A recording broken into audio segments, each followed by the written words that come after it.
একটা জিনিস নিয়ে আসলে কথা বলতে চাচ্ছিলাম। তো বিষয়টা হচ্ছে যে এই মাইলস্টোন স্কুল এবং কলেজে যে বিমান দুর্ঘটনা হলো সেটা নিয়ে। তো আসলে এটা বিশ্বাস করা কঠিন যে যেভাবে ঘটনাটা ঘটছে আসলে দুঃখজনক। কিন্তু কিছু প্রশ্ন থেকে গেছে মাথার মধ্যে এবং সেই প্রশ্নের উত্তর খুঁজে না পাওয়ার কারণে আহ, আমি আসলে এই ভিডিওটা করব বলে চিন্তা করতেছিলাম। তো দেখি আপনাদের সাথে শেয়ার করি উম, এই ভিডিওগুলো বিষয়টা নিয়ে। তো প্রথমে যে বিষয়টা বলবো যে যে আসলে যে পাইলট তাকে আসলে দোষ দিতে চাই না। আমরা বিশ্বাস করতে চাই যে পাইলট প্লেনটাকে বাঁচানোর চেষ্টা করছে এবং প্লেনটাকে সরানোর চেষ্টা করছে এবং ক্যাজুয়ালিটি অ্যাভয়েড করার চেষ্টা করছে। তো আমরা আসলে এই বিষয়টা নিয়েই দেখবো আসলে কি হয়েছে এবং কি ঘটনা ঘটতে পারে এবং অন্য কোনো ধরনের আহ, ঘটনা এখানের মধ্যে আছে কিনা। আহ, তৃতীয় কোনো চিন্তা, তৃতীয় চিন্তা বলেন বা অল্টারনেটিভ চিন্তা, যে আমরা বিশ্বাস করতে চাই না যে পাইলট, আমরা বিশ্বাস করতে চাই যে পাইলট এই ঘটনাটা সে সম্পূর্ণরূপে চেষ্টা করছে অ্যাভয়েড করার। তো দেখি সে আসলে কতটুকু সাকসেসফুল হয়েছে নাকি তার মনে অন্য কিছু ছিল সেই বিষয়টা নিয়ে দেখি। প্রথমে ভিডিও একটা খোলা দরকার। কিছু ভিডিও আজকে দেখলাম আসছে।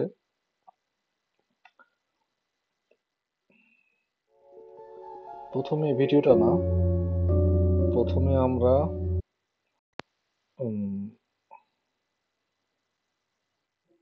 ভিডিওগুলো সবই আসলে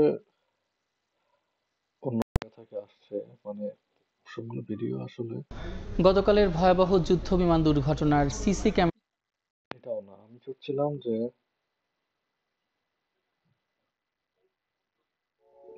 প্রথম ভিডিওটা দেখি তো, যেখানে আপনার, না এটা থাকুক, এটা না, এটা নিয়ে আমরা পরে কথা বলবো।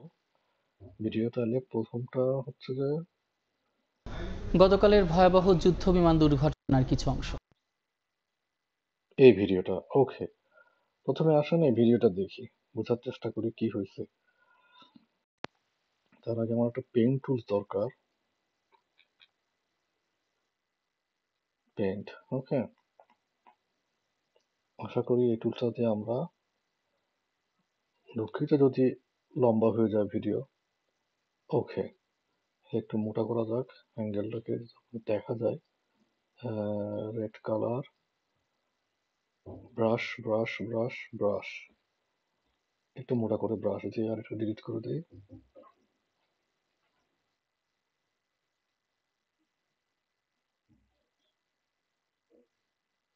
হুম, আচ্ছা আসেন। তাও তো ব্রাশ মোটা হইলো না, হয় কি অবস্থা হয়।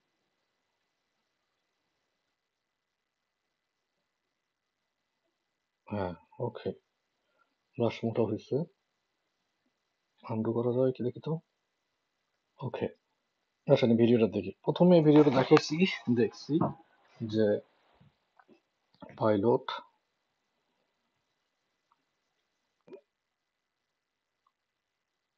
প্লেনটা,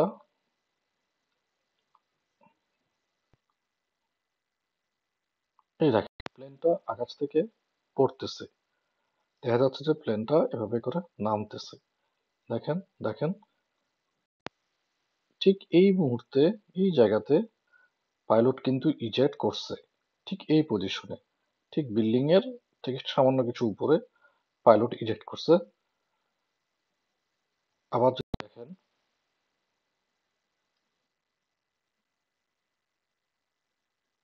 ইয়েস, আপনি যদি খেয়াল করেন দেখবেন এই যে যাতে পাইলট ইজেক্ট করেছে, প্লেনটা কিন্তু ঠিক ঠিক এইভাবে স্ট্রেট স্ট্রেট লাইনে কিন্তু প্লেনটা পড়েনি। প্লেনটা পড়ছে ঠিক, প্লেনটা প্রথমে স্ট্রেট লাইনে ছিল এবং শেষ মুহূর্তে প্লেনটা তার পাথ চেঞ্জ করছে।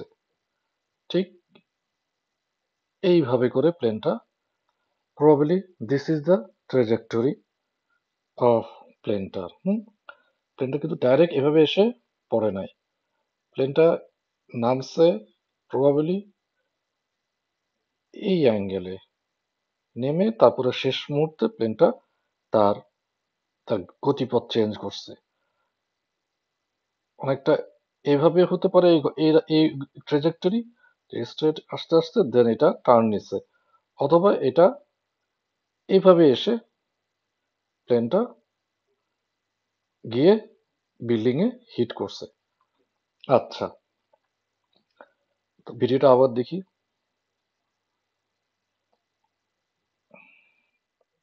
আমারটা মনে করেন থার্ড আম্পায়ারের মতো ক্রিকেটের বিশ্লেষণ। হ্যাঁ,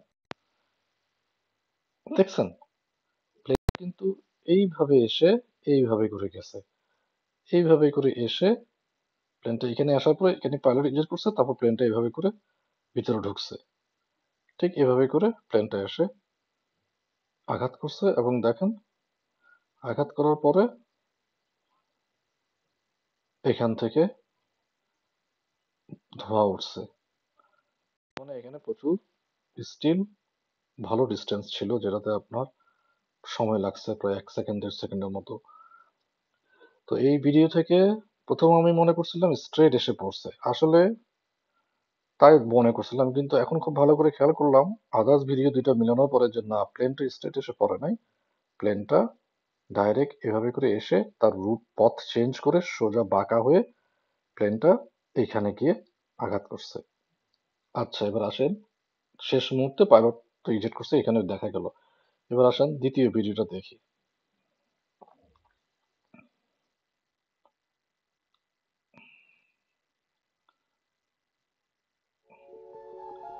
না, এটাতে মনে হয় আমরা দেখতে পাবো না। এটা না, এটা আমাদের সবার শেষে। এই ভিডিওটা হচ্ছে 3 নম্বর। এখন আসেন দ্বিতীয় ভিডিওটা দেখি। দ্বিতীয় ভিডিওটাতে দেখতেছেন যে প্লেনটা সরাসরি অ্যাঙ্গেলে করে এসে পড়ছে। এখানেও দেখতেছেন যে প্লেনটা অ্যাঙ্গেলে করে পড়তেছে, যাচ্ছে। হ্যাঁ, আবার দেখেন, দেখছেন প্লেন কিন্তু আবার দেখেন, প্রথম ভিডিও দেখেন। কেন অ্যাঙ্গেল বলতেছি একটু পরে পরে আমি এক্সপ্লেন করব। প্লেনটা দেখেন যাচ্ছে, দেখছেন প্লেনটা কিন্তু এই অ্যাঙ্গেলে করে এসে বিল্ডিং এর মধ্যে পড়ছে। দেখছেন যে লাস্ট মোমেন্টে এখানে ইজেক্ট করছে পাইলট, এবং এবং এইভাবে করে এসে এই জায়গায় পাইলট ইজেক্ট করছে, এবং প্লেনটা এইভাবে করে এসে এই অ্যাঙ্গেলে করে হিট করছে। আচ্ছা,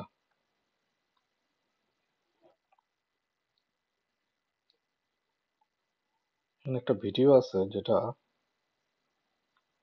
এই যে এই ভিডিওটা দেখেন। এবার প্লেন কিন্তু আকাশে দেখেন স্ট্রেট যাচ্ছে। প্লেন দেখেন আকাশে, আকাশে দেখেন প্লেনটা কিন্তু তার স্ট্রেট পথে যাচ্ছে। যেটা ভিডিও বিভিন্ন অনুসন্ধানে শুনছি যে প্লেন তার শেষ স্টেজে ছিল তার মিশনের, সে তার মিশন শেষ করে রানওয়ের দিকে যাচ্ছিল ল্যান্ড করার জন্য। সো এটা হচ্ছে যে রানওয়ে যাওয়ার দিকের রাস্তা, প্রবাবিলি যথাসম্ভব, যদি তাই হয়ে থাকে। অ্যাঙ্গেল দেখে বোঝা যাচ্ছে না এটা কোন দিকের, বাট এটা যাচ্ছে সোজা। তার মানে প্লেনটা সোজা চলতেছিল, এবং এরপরে এসে প্লেনটা প্লেনটা ওই যে প্রথম ভিডিওটা যেটা দেখলাম যে ড্রাইভ করছে, নোজ ড্রাইভ।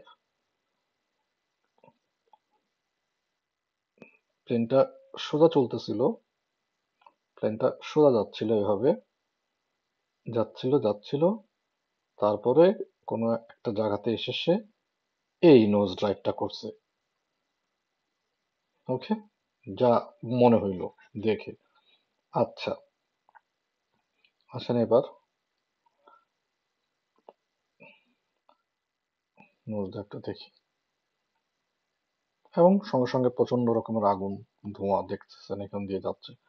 এটা দেখেন আবার, এই দেখেন প্লেনটা কিন্তু ঠিক ওইভাবে করে এসে এখান থেকে দেখে মনে হচ্ছে প্লেনটা সোজা, আসলে কিন্তু 3D ভিউর যদি চিন্তা করেন তাহলে প্লেনটা কিন্তু স্ট্রেট লাইনে, স্ট্রেট লাইনে এইভাবে করে এসে, স্ট্রেট লাইনে করে এসে দেন এটা এভাবে করে অ্যাঙ্গেলে জাম্প ড্রাইভ দিছে। আচ্ছা, দেখি এই দেখছেন আবার প্লেনটা যাচ্ছে সোজা এবং সোজা সোজা এবং দেন এটা এখানে এসে ওই যে স্টেপ নোজ ডাইভ বললাম সে নোজ ডাইভটা দিচ্ছে। আচ্ছা, দেখি আর কোনো ফুটেজ আছে এখানে? এখানে কোনো ফুটেজ নেই। এরা থার্ড পিকচারে যায়, তৃতীয় ভিডিওটাতে যায়। এই ভিডিওটাতে দেখেন পাইলট, পাইলটের এখানে বলি ভিডিওটা একই। দেখেন এখানে পাইলট ইজেক্ট করছে, কিন্তু সে যেহেতু দেরিতে ইজেক্ট করছে তার কিন্তু প্যারাসুট খুলে নাই। প্যারাসুট খুলতে যেটুকু সময় দরকার সেটা খুলতে পারে নাই দেখে সে গিয়ে ডাইরেক্ট টিনের চালে সিট সহ আঘাত করছে। এবং এবং যেহেতু পুরোপুরি প্যারাসুট খুলে নাই, যার কারণে তার টিনের চালে আঘাত করার ফলে, গতি সহকারে আঘাত করার ফলে তার, এবং যেহেতু দেরি করছে 1 থেকে 1.5 ঘন্টা, তো সেজন্য সে ইমার্জেন্সি তার মৃত্যুর দিকে সে ধাবিত হয়েছে। দুইটা কজই, সে ইজেক্ট করছে ঠিকই কিন্তু দেরিতে ইজেক্ট করায় প্যারাসুট খুলে নাই। প্যারাসুট না খোলাতে সিটটা সরাসরি গিয়ে টিন চালে আঘাত করছে। আঘাতের মাত্রা ছিল বেশি, যার কারণে ইন্টারনাল ব্লিডিং হয়েছে। ইন্টারনাল ব্লিডিং হওয়াতে তার পা একটা ভেঙে গেছিল এবং কান দিয়ে রক্ত পড়তেছিল। সো অবভিয়াসলি ইন্টারনাল ব্লিডিং হয়েছে, এবং যেহেতু 1 থেকে 1.5 ঘন্টা সে ওখানে ছিল, হসপিটালে নেওয়ার পরে সে মারা গেছে। আচ্ছা, আমরা এখানে যে জিনিসটার জন্য এখানে আসছি সেটা দেখতে,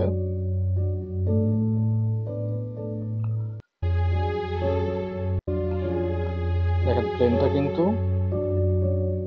প্লেনটা কিন্তু এইভাবে এই বিল্ডিং বরাবর কিন্তু এসে পড়ে নাই। প্লেনটা পড়ছে এই অ্যাঙ্গেলে। অ্যাঙ্গেলটা দেখেন, বোঝার চেষ্টা করেন। এই অ্যাঙ্গেলটা আরো ক্লিয়ার হবে যদি আমরা এই ভিডিওটা দেখি। দেখেন একই সঙ্গে ওই ভিডিও দেখেন, ছাত্র সবাই এখানে বসে যাচ্ছে, তারা দেখতেছে যে এও কিন্তু দেখেন বসে যাচ্ছে। তারা সবাই বসে আছে, তারা কিন্তু দেখতেছে যে একটা খারাপ একটা কিছু আসতেছে আঘাত করার মতো। তারা বাঁচার জন্য অটোমেটিক, এটা হচ্ছে যে একটা সেলফ ডিফেন্স সিস্টেম মেকানিজম, তাড়াতাড়ির দিকে তারা সবাই একসাথে মাটিতে বসে যাচ্ছে। এখন দেখেন, এইবার দেখেন প্লেনের অ্যাঙ্গেল দেখেন। প্লেনটা কিন্তু ঠিক ওই অ্যাঙ্গেলে ডাইরেক্ট হিট, সরাসরি অ্যাঙ্গেলে ওই ঠিক এন্ট্রেন্সের মুখের কাছে গিয়ে প্লেনটা বাড়ি খাচ্ছে। দেখছেন প্লেনটা কিন্তু স্ট্রেট স্ট্রেট এসে কিন্তু মাটিতে পড়তেছে না। প্লেনটা কিন্তু মুখোমুখি, মনে হচ্ছে যেন এটা টার্গেট করে ওই দরজার দিকে, স্কুল বিল্ডিংটাকে টার্গেট করে প্লেনটা ওখানে হিট করার জন্য যাচ্ছে।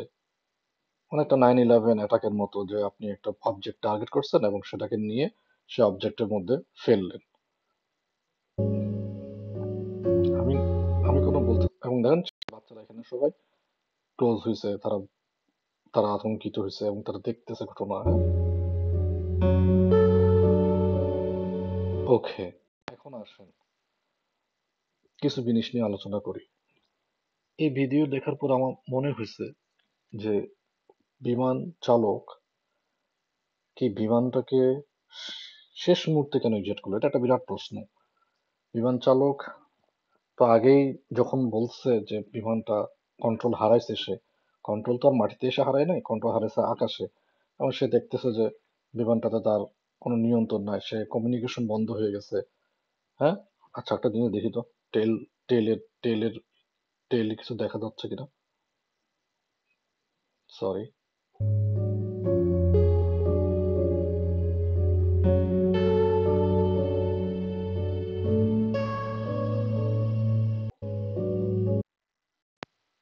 টেলে কিছু দেখা যাচ্ছে কিনা বোঝা যাচ্ছে না। আচ্ছা, তো আমি তাকে বলতে চাচ্ছি না যে সে ঘটনাটা ইন্টেনশনালি করছে, বাট ভিডিও ফুটেজ বলতেছে যে এটা একটা nose drive, looks likes a nose drive, এবং সে নোজটাকে ড্রাইভ করে বিমানটাকে এনে ঠিক বিল্ডিং এর মধ্যে আঘাত করছে। এবং সে যেহেতু আকাশে, তার বর্ণনা বা মানুষের বর্ণনা অনুযায়ী, যে সে প্লেনটাকে নিরাপদ স্থানে ল্যান্ড করাতে চাইছিল। মাঠটা কিন্তু যথেষ্ট বড় এবং প্লেনটা কিন্তু সোজা নামতেছিল, কিন্তু টার্ন করছে শেষ মুহূর্তে যেহেতু প্লেনটা টার্ন করছে, এরকম টার্নটা করাতে প্লেনটা। তার মানে এবং যেহেতু পাইলটের হাতে এই পজিশনে বা এই পজিশনে, ধরলাম পাইলট এই পজিশনে ইজেক্ট করছে, এই লেভেলে, ধরলাম পাইলট এই লেভেলে ইজেক্ট করছে, কিন্তু প্লেনটা কিন্তু এখান থেকেই পড়তেছিল। সে কিন্তু চাইলে এখানে ইজেক্ট করতে পারতো, যে কোনো পজিশনে সে ইজেক্ট করতে পারতো, কিন্তু সেটা করে নাই। সে বলছে যে আমার কন্ট্রোল নাই কোনো, স্টিল সে প্লেনের মধ্যে বসেছিল এবং দেখে মনে হয়েছে যে প্লেনটা গাইডেড করে নিয়ে নোজ ড্রাইভ করে ঠিক ওই বিল্ডিং এর মধ্যে আঘাত করছে লাস্ট মোমেন্টে। সে, এটা হইতে পারে, এটা একটা ধারণা, সম্পূর্ণটা অ্যাজাম্পশন, আমার ভিডিওতে কোনো তথ্য প্রমাণ কোনো কিছুই নাই। শেষ মুহূর্তে সে ইজেক্ট করার দুইটা কারণ হতে পারে, যে লাস্ট মোমেন্টে কেন সে ইজেক্ট করছে। প্রথমটা হচ্ছে, সে, যেটা সবাই বলতেছে, যে প্লেনটাকে সে নিয়ন্ত্রণ করে একটা নিরাপদ স্থানে ফেলতে চাইছে, সেজন্য সে ইজেক্ট করে নাই। দ্বিতীয় কারণ হচ্ছে যে সে মেক শিওর করতে চাইছে যে প্লেনটা যেন বিল্ডিং এ গিয়ে আঘাত করে, সেজন্যই একদম শেষ মুহূর্তে সে ইজেকশন বাটনে ক্লিক করছে। ইজেক্ট ইজেক্ট পুল হ্যান্ডেল ইজেক্টের হ্যান্ডেল সে পুল করছে, এবং সে লাস্ট মোমেন্টে প্লেন থেকে ইজেকশনে গেছে। সো সো কোনো তথ্য প্রমাণ আমার কাছে নাই, সম্পূর্ণটা অ্যাজাম্পশন, এবং আমি বিশ্বাস করতে চাই না যে পাইলট এটা ইচ্ছাকৃতভাবে করছে। বাট তথ্য প্রমাণ, ভিডিও ফুটেজ, অনেক কিছু দেখার পরে এই প্রশ্নগুলো আমার মনের মধ্যে আসছে। এবং এটা কি কোনো টেররিস্ট সম্ভাবনা কিনা, হতে পারে কিনা টেররিস্ট অ্যাটাক। এবং আমাদের, যদিও এটা টেররিস্ট অ্যাটাক হয়েও থাকে, হলেও মনে করলাম আমাদের সে সামর্থ্য, বাংলাদেশের সে সামর্থ্য এবং শক্তি নাই যে সে এটাকে টেররিস্ট অ্যাটাক হিসেবে আখ্যা দিতে পারবে। আমাদের সে সামর্থ্য নেই, সুশক্তি নেই, বরঞ্চ চুপচাপ থেকে এই জিনিস ভুলে যাও, এভাবে করে জিনিসটা হজম করে ফেলাটাই একটা বেস্ট পলিসি। তো যাই হোক, আমি বলতে চাচ্ছি না, সবাই, যে আল্লাহ মৃত্যু দিয়েছেন, এখানে যারা যারা মারা গেছেন সবাই বেস্ট, মানে শান- তাদের আত্মার মঙ্গল কামনা করি, এই আর কি। আর কিছু বলার নেই। তাহলে আপনারা সবাই ভালো থাকেন। কথা হাফেজ।